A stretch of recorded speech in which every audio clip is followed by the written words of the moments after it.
Si vous avez du mal à vendre vos prestations et que vous entendez souvent « je ne suis pas intéressé I'm not interested. » ou pire, qu'on ne vous répond même pas, la vidéo d'aujourd'hui peut avoir un impact radical sur votre activité.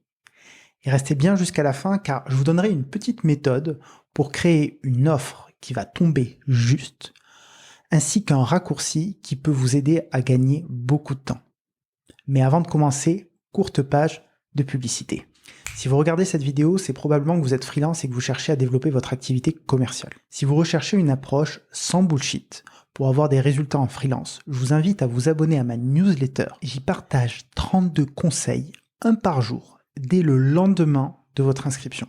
C'est le premier lien en description de la vidéo. J'y ai synthétisé beaucoup de leçons sur le freelancing que j'ai appris par mes expériences, par mes lectures, mais aussi en formant plus de 30 personnes à développer leur activité. Bien sûr, explosez les pouces bleus en bas de la vidéo, explosez aussi le bouton s'abonner. J'espère, je sais pas s'il est là ou là, bref, vous le trouverez assez facilement. Et ainsi, vous ne louperez pas les prochaines vidéos. Page de pub terminée, reprenons. L'erreur que font certains indépendants quand ils créent une offre, c'est de se focaliser sur eux-mêmes avant de se confronter au marché. Je m'explique.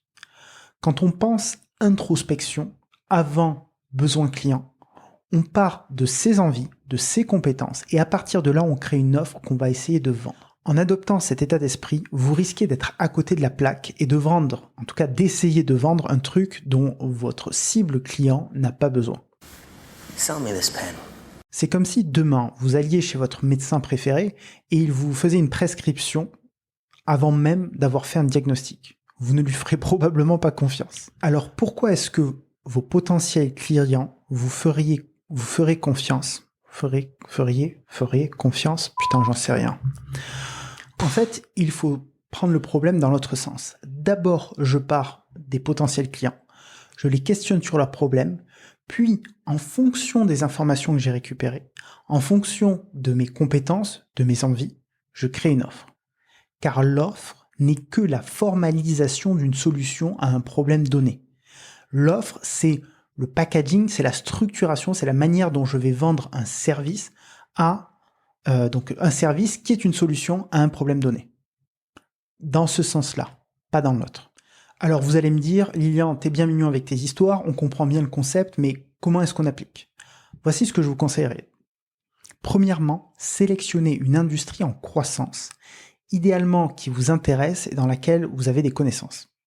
Par exemple, il sera beaucoup plus facile de vendre un service à des entreprises de la tech plutôt qu'à des journaux que plus personne ne lit ou presque et qui survivent grâce à des subventions. Contactez ensuite votre point d'entrée au sein de ces entreprises.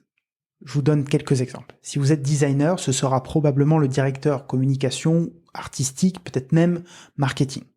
Si vous êtes développeur, ce sera probablement le directeur technique ou un VP of Engineering ou un CTO. Si vous êtes consultant SEO ou copywriter, ce sera probablement le directeur marketing. Ou peut-être aussi le CEO en fonction de la taille de l'entreprise.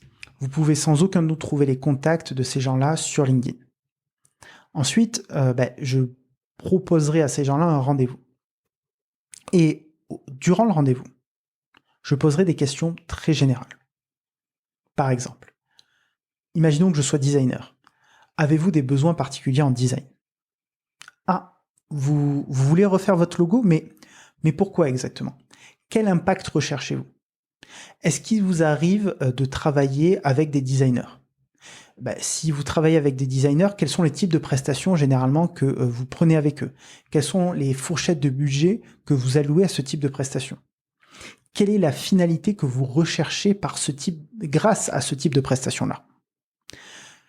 Alors, par exemple, à cette question sur la finalité, si vous êtes copywriter, vous allez entendre typiquement l'augmentation de chiffre d'affaires. Si vous êtes avocat, vous allez entendre pour avoir l'esprit tranquille, c'est pour ça que je cherche à refaire mes CGU, CGV, etc.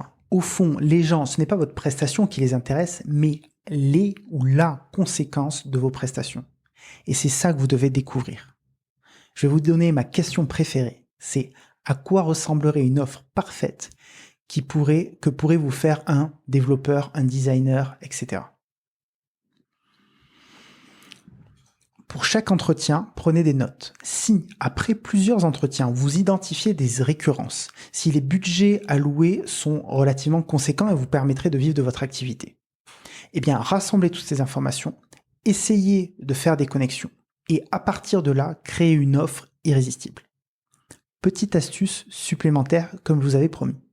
Si vous connaissez une industrie en particulier, ça vaut le coup de s'y intéresser en premier. Je vous prends un exemple. Julia, l'une des participantes de ma formation, était podologue avant de faire une reconversion dans le design de sites internet. Eh bien, aujourd'hui, elle crée des sites internet pour les professionnels de santé, en particulier, vous l'aurez deviné, les podologues. Et donc là, finalement, j'ai envie de dire, la boucle est bouclée, puisque étant donné que vous connaissez parfaitement les problématiques de cette industrie, de ces professionnels, eh bien, vous allez pouvoir les servir beaucoup plus facilement, puisque les questions que je vous ai soumises, eh bien, vous aurez déjà les réponses. Voilà. J'espère que cette vidéo vous a plu. Je vous invite à exploser les pouces bleus, à cliquer sur le bouton s'abonner, bien sûr, à rejoindre la newsletter si vous ne l'avez pas encore fait. Je vous dis à très bientôt. Ciao.